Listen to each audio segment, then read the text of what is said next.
Bapak-bapak, ibu-ibu yang sholat subuh ini semuanya insya Allah dapat lindungan Allah Subhanahu wa ta'ala. Bukan kata Abdul Somad, Nabi menjamin, man shalla subha fi jama'atin, siapa yang sholat subuh berjamaah, kana fi zimmatillah, maka dia dalam lindungan Allah Subhanahu wa ta'ala. Ketika disampaikan hadis ini, kebetulan orang yang sholat subuh itu pulang ditabrak mobil, mati di jalan. Lalu orang mengkritik ustadz. Kata ustadz, siapa yang sholat subuh berjamaah dijaga Allah. Itu buktinya yang sholat subuh tadi balik ditabrak mobil. Mana penjagaan Allah tuh mana? Katanya dijaga Allah. Inilah orang kalau otaknya sungsang. Dipahaminya bahwa dijaga Allah itu badannya sehat. Jadi kalau sakit tak dijaga Allah rupanya. Islam datang meluruskan cara pandang kita.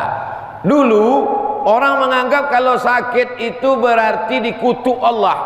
Setelah Islam datang diberikan cara pandang yang benar. La yusibul mu'min min nasabin wala wasabin wala saqamin wala syaukin yastakuha. Sakit, demam, gundah gulana, susah hati, duri menusuk tapak kaki, cara Allah untuk menghapuskan dosa-dosa orang. Jadi Islam itu datang setelah orang masuk Islam, bukan berarti dia tak pernah sakit. Setelah orang masuk Islam, bukan berarti dia tak pernah rugi, bisnisnya untung terus. Setelah masuk Islam, bukan berarti anaknya tak mati, suaminya tak meninggal, istrinya tak sakit. Islam datang meluruskan cara pandang kita yang selama ini menganggap sakit itu adalah laknat. Dalam Islam sakit adalah 3. Yang pertama, cara Allah menghapuskan dosa.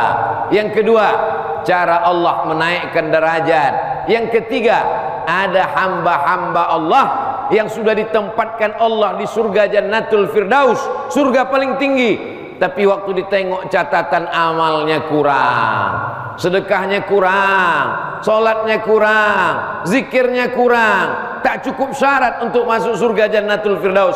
Apa kata Allah Ta'ala kepada para malaikat? Buat hamba ini sakit, kalau dia sabar, kalau dia ridha, kalau dia menerima takdirku dengan ikhlas, angkat derajatnya. Karena ada pahala yang lebih besar daripada haji mabrur, lebih hebat daripada jihad fi sabilillah. Apa itu? Ridha, menerima takdir Allah Subhanahu wa ta'ala. Islam datang, ini banyak orang salah paham. Sebelum dia hijrah, sebelum dia taubat, sebelum ikut pengajian badannya sehat. Setelah dia hijrah, setelah dia taubat, setelah dia ikut pengajian, mulailah sakit-sakitan. Akhirnya dia berpikir, dulu aku sebelum pengajian tak ada sakit, setelah pengajian ini datang sakit. Jadi kalau begitu baguslah berhenti pengajian. Ini kan cara pandang yang salah. Cara pandang yang salah berawal dari cara pikir yang salah. Cara pikir yang salah berawal dari pemahaman yang salah. Kalau sudah salah paham, salah bicara, salah melihat, salah memandang, salah berkata, salah berbuat.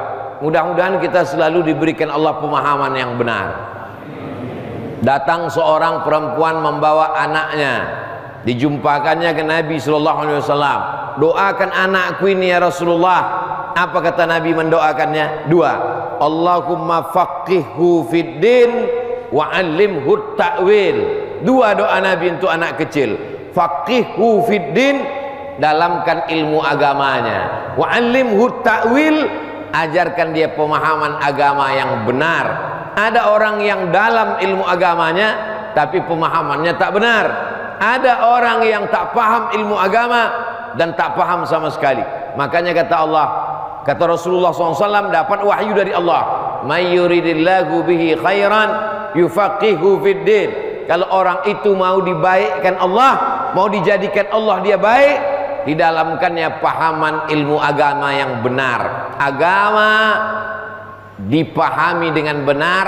Agama bukan untuk mencari pembenaran atas segala kesalahan-kesalahan kita.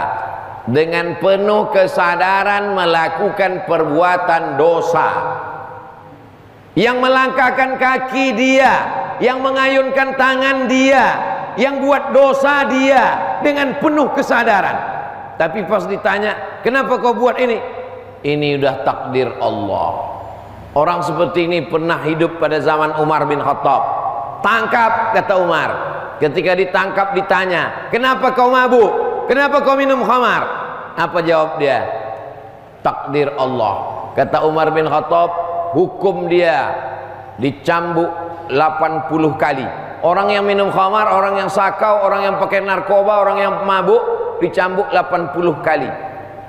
Setelah dicambuk 80 kali, tambah lagi, kata Umar. Lalu kemudian dia bertanya, minum khamar kan hukumannya 80 kali, kenapa ditambah? 80 kali hukuman minum khamar, tambahannya itu adalah karena kau bicara takdir tanpa ilmu yang benar. Takdir ada dua pilihan. Yang pertama kita bisa memilih, yang kedua kita tak bisa memilih. Lahir di Sumatera Utara, menjadi orang Batak, orang Karo, orang Mandailing, orang Jawa, orang Melayu, itu bukan pilihan. Karena dulu malaikat tak pernah mengasih kita pilihan. Kau mau lahir di mana? Kau mau jadi orang apa?